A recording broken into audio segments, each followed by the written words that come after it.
আসসালামু আলাইকুম। ST TV সংবাদে আপনাদের সাথে আছি আমি মাহমুদুল হাসান খান। আসন্ন উপজেলা নির্বাচনকে ঘিরে চলছে নানা প্রকার বাগবাস্তায়ারা। ক্ষমতার লড়াইয়ে চলছে ভিন্ন মাত্রা। তেমনি টাঙ্গাইল জেলা ধনবাড়ী উপজেলা নির্বাচনকে নিজের রাজত্ব টিকিয়ে রাখার জন্য আন্তরিতার সম্পর্কীয় ব্যক্তিকে প্রার্থী হিসাবে ঘোষণা দিয়েছে। কিন্তু দলের পক্ষ থেকে দেওয়া হয়েছে নানা পদক্ষেপ।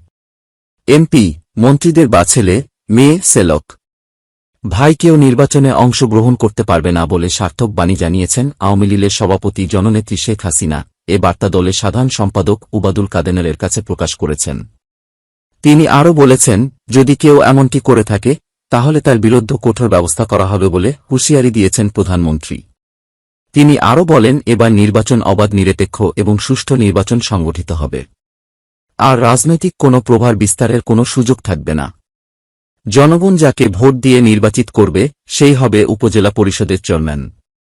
কিন্তু দলেরক সকল বাধাকে অপেক্ষা করে নিজের খালাতো হারুনা রশিদ হীরাকে ধনবাড়ী উপজেলা পরিষদ নির্বাচনী প্রার্থী হিসাবে ঘোষণা করে 5 বার নির্বাচিত সাবেক কৃষিমন্ত্রী ড আব্দুল রাজ্জাক এমপি। এখন প্রশ্ন, তিনি কি উপজেলা নির্বাচনের প্রার্থী হিসাবেও কতটুকু গ্রহণযোগ্যতা অর্জন করতে পারবেন তা নিয়েও চলছে নেতা কর্মীদের মাঝে আলোচনা সমালোচনা।